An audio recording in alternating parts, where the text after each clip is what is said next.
Oumou Touré est au volant dans la capitale animée du Mali, Bamako.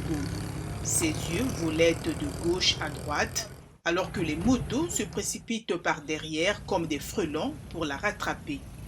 Les embouteillages du Mali, on ne respecte pas les codes de la route, donc c'est juste ça qui me fait peur. Touré, qui est dans la vingtaine, a réussi la théorie, un test de connaissances en sécurité routière.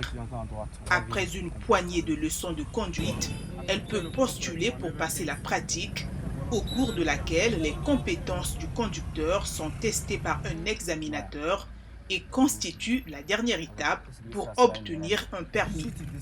Autrefois rare, les auto-écoles sont aujourd'hui en plein essor au Mali, où l'âge minimum pour conduire est de 18 ans, accueillant des millions de jeunes qui ont soif d'un permis, souvent pour trouver du travail. Digui Camara, le président de l'Association nationale des auto-écoles, indique qu'il existe aujourd'hui environ 300 écoles dans le pays, contre une dizaine en 2000. Mais le secteur est mal réglementé et la plupart des écoles sont illégales, embauchant souvent des instructeurs sans qualification. Et les apprentis conducteurs n'ont souvent qu'à se garer en parallèle avec succès pour réussir la pratique. Enseigner la théorie, le code en général, c'est pareil qu'ici ou en Europe ou en France ou où que ce soit. C'est le code français, c'est ce que nous appliquons, c'est ce que nous apprenons. C'est sur cette base que nous faisons nos examens, c'est sur cette base que nous travaillons. Mais à la pratique, le code sur place dans les villes, maintenant ça c'est une autre réalité. Les routes de cet état du Sahel sont notoirement bruyantes et chaotiques. Elles sont souvent non goudronnées, en proie à des conducteurs téméraires et sujettes aux vaches et aux moutons errants. Des centaines de personnes meurent chaque année dans des accidents.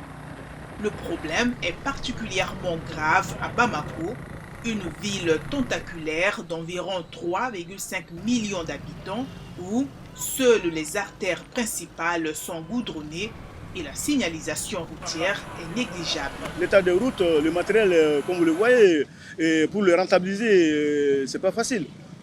Voilà, les matériels qui doivent faire 2 ans, 3 ans, 5 ans, s'il faut au bout de 6 mois, au bout de 9 mois, et les esquinter, alors là, c'est pas trop facile pour les rentabiliser. Et pourtant, c'est les mêmes matériels que nous avons par-ci, par-là en Europe, que ces grands pays.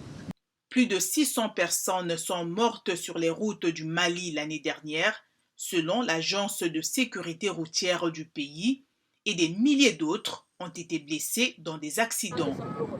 Le pays de 19 millions d'habitants avait un taux de mortalité routière de 23 décès pour 100 000 en 2019, selon la Banque mondiale.